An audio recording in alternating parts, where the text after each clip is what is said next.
Hello and welcome to Shine On, Sister, where you learn to shine your light in life, business, and beyond.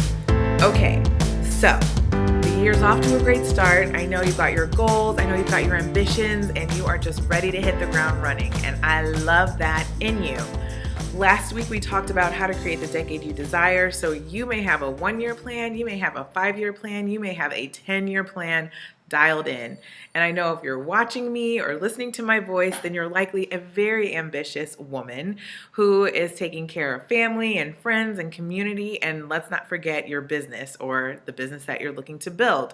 So what I cannot have happen to you is that you go full force, super ambitious, and then burn out. You have to ward yourself against that at all costs. It's just as important as having your strategy, as having, your spiritual center, and having your checkpoints to ward against burnout, which I consider to be the entrepreneur's kryptonite. It's just as important as having, your plan for success. So today I want to talk about how you can kick off your day very powerfully and create a habit around this so that you're fueling yourself, your spirit first before you go out in the world and make effective change across the globe, basically. Okay, so I have a 5-step process that you can adopt as well, and feel free to mix and interchange and add as you like, but this is going to help you create a core practice to kick your day off with. So, yes, what I'm proposing basically is that you develop a morning practice where when you get up, you are spending time with you first.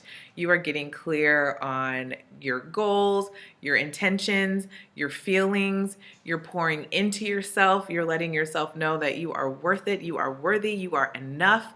All of those important things, because as we go out into the world, we get all these messages of not enough, and that we're not safe, and that we're not cool, and that we're not wonderful, and that we're not smart, and all of that stuff.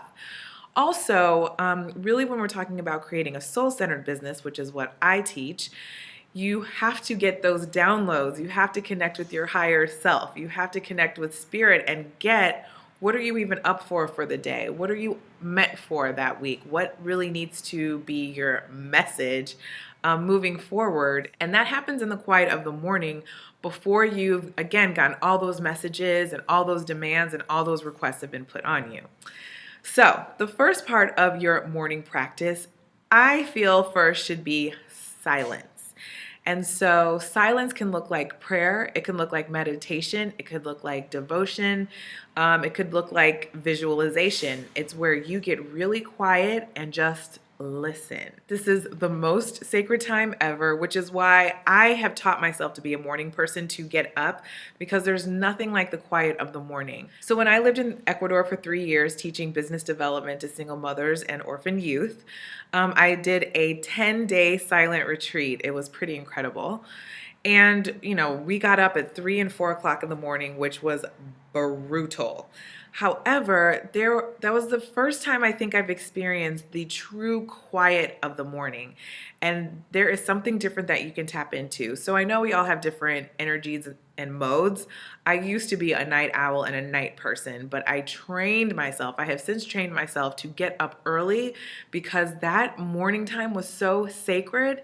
And so, it's just a great feeling, and it allows me, who does have a busy mind and a busy spirit and a go-get-'em attitude, the early morning allows me to drop in and be quiet. So I definitely suggest that as something to at least try.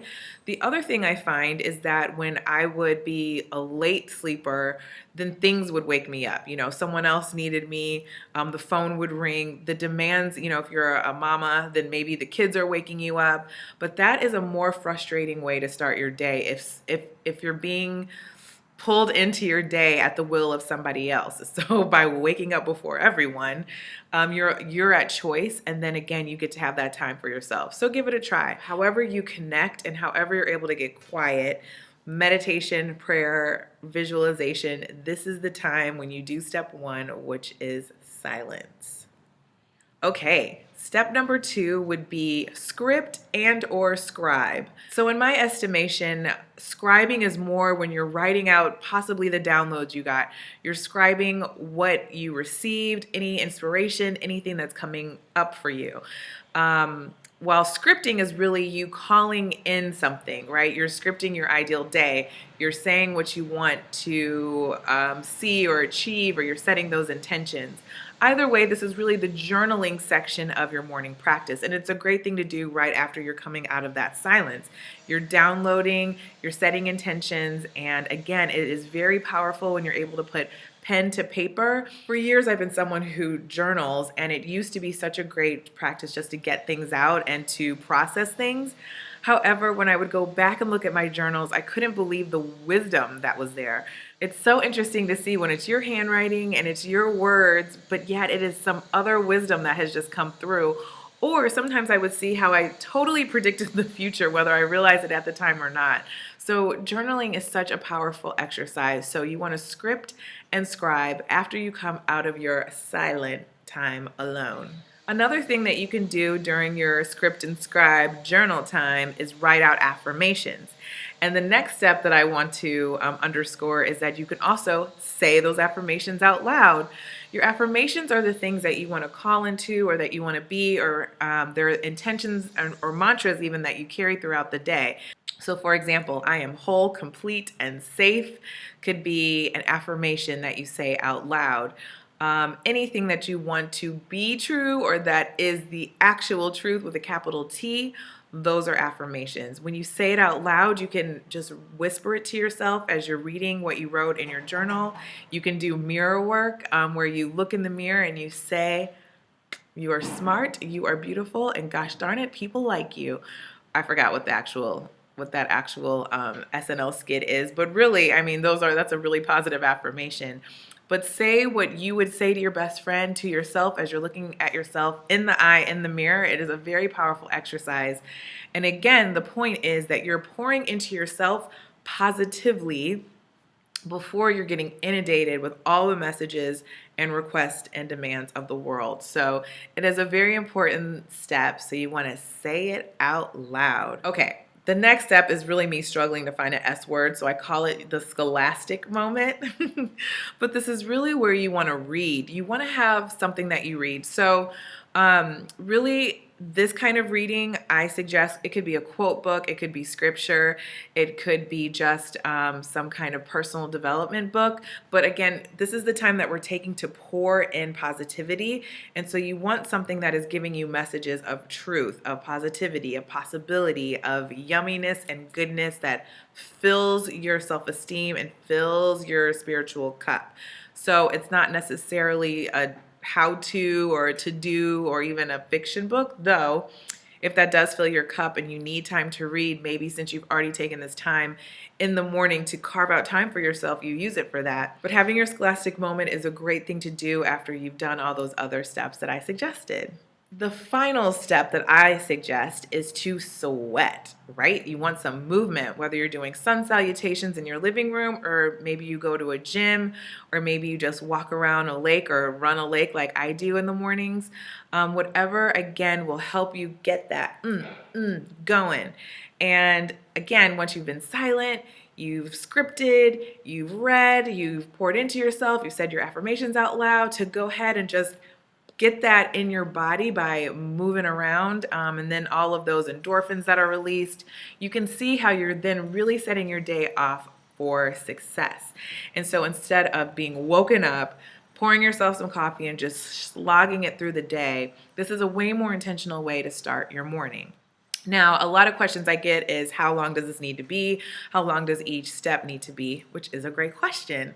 So a speedy thing you could do is spend 5 to 10 minutes on each step. And so that way you really are able to get it in. And it's going to look different day by day. But just imagine if you're short on time and you just take 5 minutes to be silent, set your alarm, 5 minutes to just script it and scribe. Just take 5 minutes to just say, "You are the bomb.com and you rule the world, sister," as you brush your teeth and in the mirror. Well, I guess you can't brush your teeth and say it, but as you put on mascara and be like, "You are the bomb.com."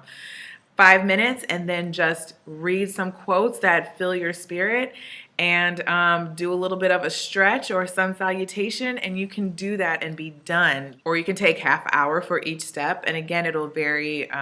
It will vary as your life varies, right? But you don't want it to be a punishment. You don't want it to be another thing you can make yourself wrong for. So if you don't get to all the steps, or if you don't do it every single day without breaking your streak, that's okay. If you do it more than not, it's going to be great. If you sometimes just journal some days and you just do affirmations the other day, that's also great. The real intention and the real point is to carve out time in the morning for yourself. Having this little routine is definitely powerful, so I definitely suggest you do that. And again, the point is not letting the day carry you and take you away, and instead you're taking time for yourself first to pour into yourself, because you, madame, are very important, and we want to avoid that burnout and just crazy making. So now I'd love to hear from you.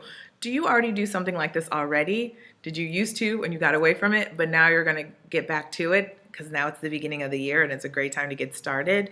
Are there any other things that you put into your morning practice or would like to incorporate in your morning practice that you could suggest in the comments? I would love to hear any suggestions you have, because the more suggestions, the better.